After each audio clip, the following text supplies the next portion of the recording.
ಕಾಂಗ್ರೆಸ್ ಸರ್ಕಾರದಲ್ಲಿ ಭ್ರಷ್ಟಾಚಾರ ಯಾರು ಹೇಳಿದ್ದಿಂಗೆ? ಜೆಡಿಎಸ್ ಸುಳ್ಳು. ಕಾಂಗ್ರೆಸ್ನಲ್ಲಿ ಭ್ರಷ್ಟಾಚಾರ ಯಾರು ಹೇಳಿದ್ದು? ಬಿಜೆಪಿ ಸುಳ್ಳು ಅಂತ ಚರ್ಚೆ. ಆದರೆ ಈಗ ಕಾಂಗ್ರೆಸ್ನ ಶಾಸಕ ಆಳಂದದ BR ಪಾಟೀಲ್ ಹೇಳ್ತಾವ್ರೆ, ಕಾಂಗ್ರೆಸ್ನ ಶಾಸಕ, ಕಾಂಗ್ರೆಸ್ ಕಾರ್ಯಕರ್ತರು ನಾವು ಕೊಟ್ಟ ಲೆಟ್ರಿಗೆ ಕ್ಯಾರೆ ಅಂತ ಇಲ್ಲ, ಕಾಸು ಕೊಟ್ಟವ್ರು ಮನೆ ಕೊಡ್ತಾವ್ರೆ, ಏನಿದು ಅಂತ ಮಾತಾಡಿದ್ರು. ಆಡಿಯೋ ವೈರಲ್ ಆಗಿತ್ತು. ಇವತ್ತಿಲ್ಲ, ಅದು ಆಡಿಯೋ ನಂದೇ, ನಾನು ನನ್ನ ಮಾತಿನಿಂದ ಹಿಂದೆ ಸರಿಯೋದಿಲ್ಲ, ಧ್ವನಿ ನಂದೆ ಅನ್ನೋದ್ರ ಮೂಲಕ ಎದೆಗಾರಿಕೆಯನ್ನು ಮೆರೆದಿದ್ದಾರೆ. ಕಾಂಗ್ರೆಸ್ ಸರ್ಕಾರಕ್ಕೆ ಮುಜುಗರವನ್ನು ತಂದಿದ್ದಾರೆ. ರಾಜ್ಯದಲ್ಲಿರ್ತಕ್ಕಂಥ ಒಂದಷ್ಟು ಶುದ್ಧ ಸಚ್ಚಾರಿತ್ರ್ಯ ಉತ್ತಮ ರಾಜಕಾರಣಿಗಳಲ್ಲಿ ಒಳ್ಳೆಯವರು, ವಿಧಾನಸೌಧದಲ್ಲಿ ಕೂತಿರ್ತಕ್ಕಂಥ ಕೆಲವು ಯೋಗ್ಯ ಒಂದು ಒಳ್ಳೆ ಹಾದಿಲಿ ಬಂದು ಕೂತಿರೋರು ಕೆಲವೇ ಮಂದಿಯಲ್ಲಿ BR ಪಾಟೀಲ್ರು ಒಬ್ಬರು. ವಿಧಾನಸೌಧದಲ್ಲಿ ಹಿಂದೆ ಏನು ಬಾಗೇಪಲ್ಲಿ ಶ್ರೀರಾಮ್ ರೆಡ್ಡಿ ಅವರು, ಹಾಗೆ ಪುಟ್ಟಣ್ಣಯ್ಯನವರು ಮೇಲ್ಕೋಟೆ, ದತ್ತಾ ಅವರು, ಮಾಧುಸ್ವಾಮಿ ಅವರು ಕಳೆದ 2-3 ಅಸೆಂಬ್ಲಿಯಲ್ಲಿ ಲೆಕ್ಕಾಚಾರ ಹಾಕೊಂಡ್ರೆ 3-4 ಅಸೆಂಬ್ಲಿಯಲ್ಲಿ ಒಂದಷ್ಟು ಜನ ಉತ್ತಮರನ್ನ ಕಾಣ್ತಿದ್ವಿ ನಾವು. ಈ ಅಸೆಂಬ್ಲಿಯಲ್ಲಿ ಯಾವುದೇ ಅಂಜಿಕೆ ಇಲ್ಲದೆ ಉತ್ತಮ ಯೋಗ್ಯ ಅನ್ಬೋದು BR ಪಾಟೀಲ್ ಮಾತನ್ನು ಯಾರು ತಳ್ಳಿ ಹಾಕೋಂಗಿಲ್ಲ. ನಾನು ಇದು ಮಾತಾಡ್ಬೇಕಾದ್ರೆ ಒಬ್ಬ ಕಾಂಗ್ರೆಸ್ ಕಾರ್ಯಕರ್ತ ಫೋನ್ ಮಾಡ್ತಾರೆ ನನಗೆ.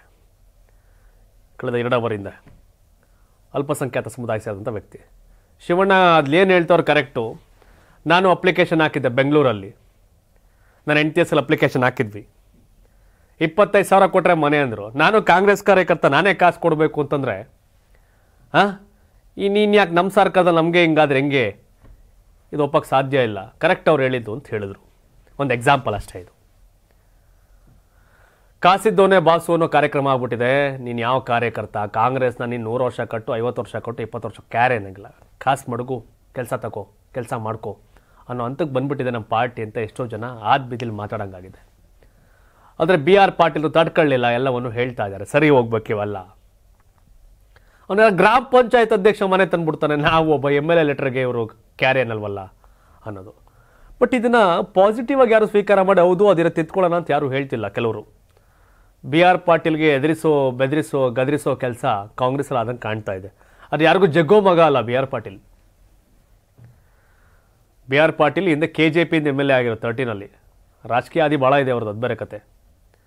ಸೊ ಹಾಗಾಗಿ ವ್ಯಕ್ತಿಗತವಾಗಿ BR ಪಾಟೀಲ್ ಯಾವುದೋ ಪಾರ್ಟಿಗೆ ಕಚ್ಕೊಂಡು ಕೂತ್ಕೊಂಡವ್ರಲ್ಲ, ಪಾರ್ಟಿ ಇದಲ್ಲ, ಯೋಗ್ಯ ವ್ಯಕ್ತಿ, ಅದರಲ್ಲಿ ಯಾವುದೇ ಡೌಟ್ ಇಲ್ಲ. ಸೊ ಹಾಗಾಗಿ ಕಾಂಗ್ರೆಸ್ ಸರ್ಕಾರದಲ್ಲಿ ಆಗ್ತಿರ್ತಕ್ಕಂಥ ಒಂದಷ್ಟು ಭ್ರಷ್ಟಾಚಾರ ಇವೆಲ್ಲವೂ ಇದೆಯಲ್ಲ, ಅದು ಕಾಂಗ್ರೆಸ್ ಕಾರ್ಯಕರ್ತರಿಗೂ ಅಸಹ್ಯ ಹುಟ್ಟಿಸಿದೆ ಅನ್ನೋದು ಮಾತು. ಒಂದಷ್ಟು ಜನ ಯಾವುದೇ ಕಡೆ ಟೀಕೆ ಮಾಡ್ಬೋದೇನೋ. BJP 40% ಇತ್ತು, ಅದನ್ನು ಮೀರಿ ಕಾಂಗ್ರೆಸ್ ಹೋಗಿದೆ ಅನ್ನೋ ಚರ್ಚೆಗಳನ್ನು ಸ್ವತಃ ಕಾಂಗ್ರೆಸ್ ನಾಯಕ ಗಂಡಸಿ ಮಾಜಿ ಶಾಸಕ ಶಿವರಾಮ್ ಅವರು ಹಿಂದೆ ಹೇಳಿದರು, ನಮ್ದು 60% ಹೋಗ್ಬಿಟ್ಟೈತೆ ಅಂತ. ಸೊ ಹಾಗಾಗಿ ಭ್ರಷ್ಟಾಚಾರ ಅನ್ನೋದು ಒಂದು ರೀತಿಯ ರೋಗ ಇದ್ದಂಗೆ, ಅದು ಕಾಂಗ್ರೆಸ್ಗೂ ಅಷ್ಟೇ, BJPಗೂ ಅಷ್ಟೇ, ದಳಕ್ಕೂ ಅಷ್ಟೇ. ಆದರೆ ಆ ಭ್ರಷ್ಟಾಚಾರ ಅನ್ನೋ ರೋಗ ಕಾಂಗ್ರೆಸ್ ಪಕ್ಷ ಅಧಿಕಾರದಲ್ಲಿರುವಾಗ ಅವರ ಪಕ್ಷದ ಕಾರ್ಯಕರ್ತರ ನಾಯಕರೇ ಅದಕ್ಕೆ ಒದ್ದಾಡೋದಿದೆಯಲ್ಲ, ಬಲಿಯಾಗೋದಿದೆಯಲ್ಲ, ದುರಂತ ಅದು. ಸಿದ್ದರಾಮಯ್ಯನವರು 2013ರಿಂದ 2018 ಅವಧಿಯ ಸರ್ಕಾರ ಹೇಗೆ ಕುಮಾರಸ್ವಾಮಿ 2020 ಹೆಸರು ಮಾಡಿದ್ರು ಆ ಥರ ಹೆಸರು ಮಾಡಿದ್ರು ಸಿದ್ದರಾಮಯ್ಯನವರು. ಅನ್ನಭಾಗ್ಯ ಸೇರಿದಂತೆ ಬಹಳಷ್ಟು ಯೋಜನೆಗಳನ್ನ ಜಾರಿಗೆ ತಂದು. ಆದರೆ 2013ರಿಂದ 2018ರವರೆಗಿನ ಸಿದ್ದರಾಮಯ್ಯ ಹಾಗೂ 2023ರ ಈವರೆಗಿನ ಸಿದ್ದರಾಮಯ್ಯ ಸರ್ಕಾರಕ್ಕೂ ಬಹಳ ವ್ಯತ್ಯಾಸ ಇದೆ. ಸಿದ್ದರಾಮಯ್ಯ ಸುತ್ತ ಸಮಾಜವಾದಿ ಚಿಂತನೆಯ ಜನ ಕೂತ್ಕೊಂಡು ಏನೋ ಮಾಡಿಸಿದ್ರು ಒಳ್ಳೆ ಕೆಲಸಗಳನ್ನ. ಆದ್ರೆ ಇವತ್ತೆಲ್ಲ ಬ್ರೋಕರ್ಗಳು ಸೇರ್ಕೊಂಡ್ಬಿಟ್ಟಿದ್ದಾರೆ. ಬ್ರೋಕರ್ಗಳು ಸಿದ್ದರಾಮಯ್ಯನವ್ರ ಸುತ್ತ ಅನ್ನೋದು ಆರೋಪ. ಸಿದ್ದರಾಮಯ್ಯನವ್ರ ಕಡೆ ರಾಜಕೀಯ CM ಅವಧಿ ಅಷ್ಟು ಗುಂಡಾಂತರ ಮಾಡ್ಬಿಡೋಣ, ಗುಡ್ಡೆ ಹಾಕಬಿಡೋಣ ಅನ್ನೋ ಮನಸ್ಥಿತಿಯವರು ಸಿದ್ದರಾಮಯ್ಯನವರ ಹೆಸರನ್ನು ಹಾಳು ಮಾಡ್ಲಿಕ್ಕೆ ಬೇಕು, ಏನೇನು ಬೇಕೋ ಅವೆಲ್ಲವನ್ನು ಮಾಡ್ತಾ ಇದ್ದಾರೆ.